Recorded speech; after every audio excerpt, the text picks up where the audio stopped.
Hi friends Krishna किचेने तुम्हारे सबाइके स्वागत। आशा करी तोमरा सुस्थ आछो भालो आछो। तुम्हादेर भालोबासाय आमराओ भालो आछि। आजकेर এই ব্লগে যে রেসিপি তোমাদের সাথে শেয়ার করব, প্রথমেই বলি আজকে জামাই ষষ্ঠী।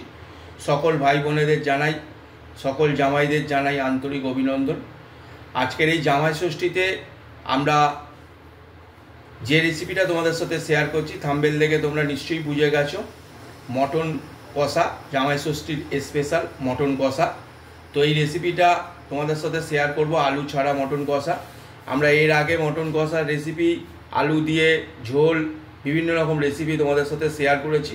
তো আজকের এই রেসিপিটা শেয়ার করার উদ্দেশ্য এটাই, জামাই ষষ্ঠীর স্পেশাল মটন কষা। এটার সাথে তোমরা ভাত বা পোলাও বা রাইস এর সাথে খেতে পারো। তো আমরা আজকে পোলাওয়ের সাথে এটা পরিবেশন হবে। তো এই মটন কষার রেসিপিটা তোমরা পুরো দেখতে দেখো, পুরো ভিডিওটা দেখতে দেখো, আর কৃষ্ণা কিচেনের চ্যানেলের সাথে জুড়ে থাকো। চলো শুরু করা যাক জামাই ষষ্ঠীর স্পেশাল মটন কারি বা মটন কষা। আদা রসুন বাটা,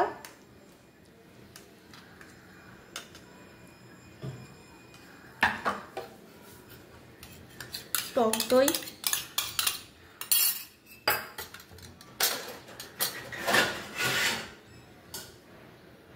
লঙ্কা গুঁড়ো, জিরে গুঁড়ো,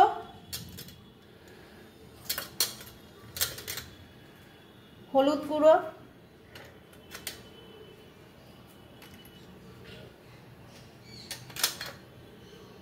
ধনে গুঁড়ো,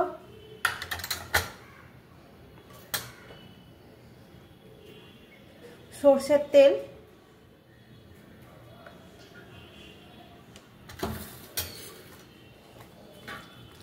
এবার এটাকে আমি ভালো করে মাখিয়ে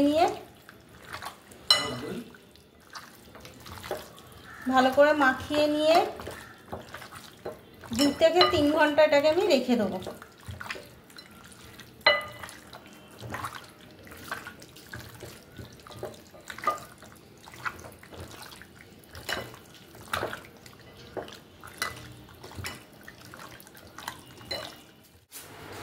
বন্ধুরা, এখানে আমি গ্যাস জেলে কড়া বসিয়ে দিয়েছি, কড়াইতে তেল দিয়ে দিয়েছি। এবার আমি এতে ফোড়ন দেবো, তেজপাতা, শুকনো লঙ্কা, একটা বড় এলাচ, ছোট এলাচ, দালচিনি, সব গোটা গরম মশলা ফোড়ন দিলাম। এবার ফোড়নটা ভালো করে ভেজে নেব। বন্ধুরা দেখুন, গোটা গরম মশলাটা ভাজা হয়ে গেছে, বড় এলাচ ছোট এলাচ সব। এবার এর মধ্যে আমি মাংসের চর্বিটা দিয়ে দিচ্ছি।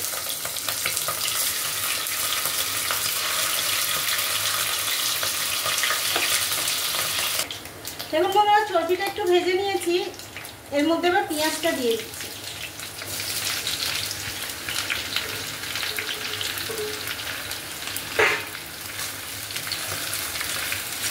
পেঁয়াজটা ভেজে নেবো ভালো করে।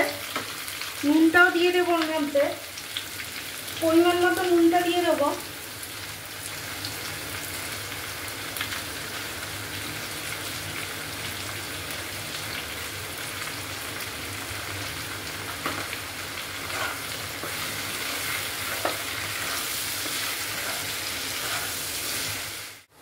দেখুন বন্ধুরা, পেঁয়াজটা ভাজা হয়ে গেছে, বাদামি রং হয়ে গেছে। এর মধ্যে এবার আমি টমেটোটা দিয়ে দেবো।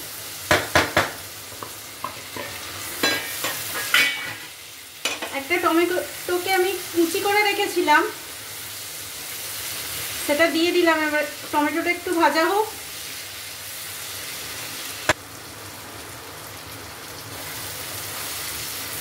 এর মধ্যে আমি আদা রসুনটাও দিয়ে দিচ্ছি।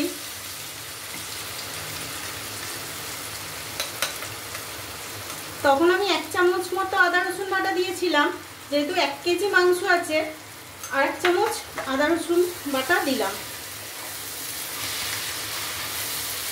এবার ভালো করে আদা রসুনটা কাঁচা গন্ধটা কেটে যাবে, তারপরে এর মধ্যে মশলা দেবো। দেখুন বন্ধুরা, আদা রসুনের কাঁচা গন্ধটা চলে গেছে। এবার এর মধ্যে আমি মশলা অ্যাড করব।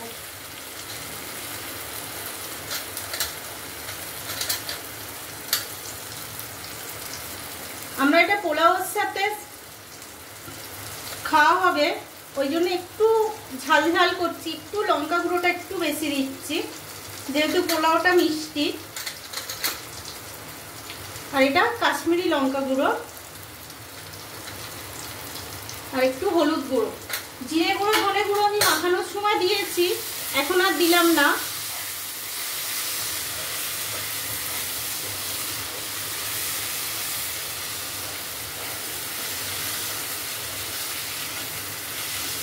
আজকের কৃষ্ণা কিচেনে জামাই ষষ্ঠীর স্পেশাল মটন কারি রান্না হচ্ছে, ভিডিওটা পুরো দেখতে দেখো। আর কৃষ্ণা কিচেনের চ্যানেলে নতুন কেউ হলে অবশ্যই চ্যানেলটাকে সাবস্ক্রাইব করে দিও আর অল নোটিফিকেশানটা অল করে দিও, যাতে আমরা যখনই নতুন নতুন ভিডিও আপলোড করব তার নোটিফিকেশান সবার আগে তোমাদের কাছে পৌঁছে যায়। আজকের ভিডিওটা আমরা এর আগে এই চ্যানেলে মটন আলু দিয়ে মটন কারি দেখিয়েছি, কিন্তু আজকে স্পেশাল আলু ছাড়া মটন কারি তোমাদের কাছে রেসিপিটা শেয়ার করছি। কারণ আজকে জামাই ষষ্ঠী, এই যে মটন কারিটা রান্না হচ্ছে এটা পোলাওয়ের সাথে খুব ভালো খাওয়া যাবে, বাসন্তী পোলাও, সেই সঙ্গে এইরকম মটন কারি। তো ভিডিওটা পুরো দেখতে দেখো আর কৃষ্ণা কিচেনের চ্যানেলের সঙ্গে সবসময় থেকো। তোমাদের ভালোবাসা, তোমাদের সহযোগিতা আমাদের একমাত্র চলার পথে পাথেয় করবে।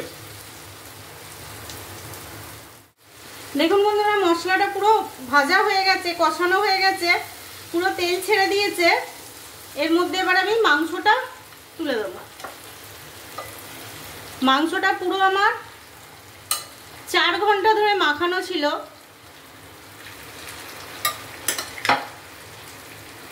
আপনারা যদি যত মাখিয়ে এটাকে রাখতে পারবেন তত ভালো হবে,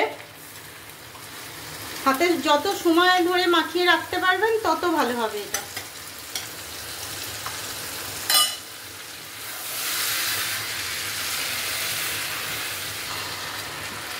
বাটি ধোয়া জলটা দিয়ে দিলাম। এরপর যে চাপা দিয়ে দিয়ে এটাকে কষাবো, এর মধ্যে আর ঠান্ডা জল ইউজ করবো না, আমি আস্তে আস্তে গরম জল দিয়ে দিয়ে এটাকে পুরো আমি মাংসটাকে করব। দেখুন বন্ধুরা, মাংসটা কষানো হয়ে গেছে, তেল ছেড়ে দিয়েছে মাংস থেকে। এবার এর মধ্যে আমি একটু চিনি অ্যাড করব।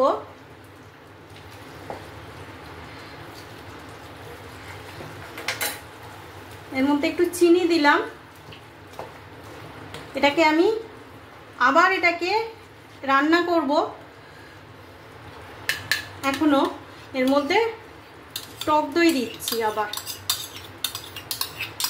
এখনো এটাকে টক দই দিয়ে এখনো এটা মাংসটা হবে।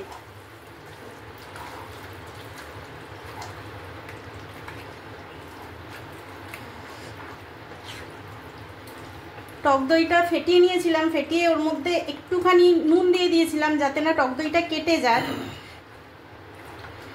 গ্যাসটাকেও আস্তে করে দিয়েছি আমি। এটাকে আবার আমি চাপা দিয়ে এটাকে রান্না করব।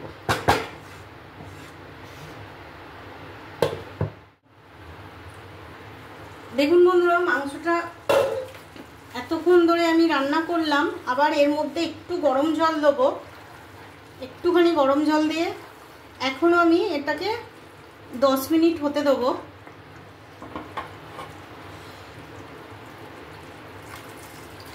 বেশি জল দেবো না।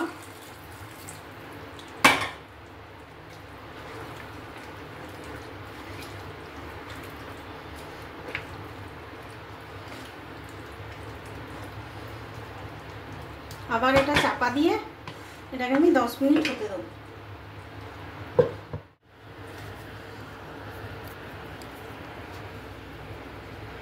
দেখুন বন্ধুরা, মটন কষা পুরো রেডি। এবার এর মধ্যে আমি মাংসটা কত সুন্দর সেদ্ধ হয়েছে সেটা আপনাদের দেখাই একটু। এই দেখুন, গরম, আমি করতে পারছি না।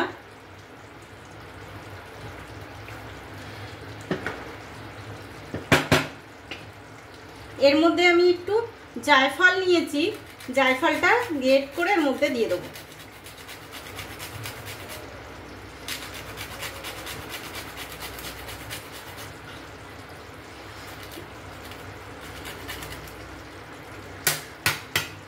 একটু আমি বেরেস্তা ভেজে রেখেছিলাম, বেরেস্তাটা এর মধ্যে দিয়ে দিলাম।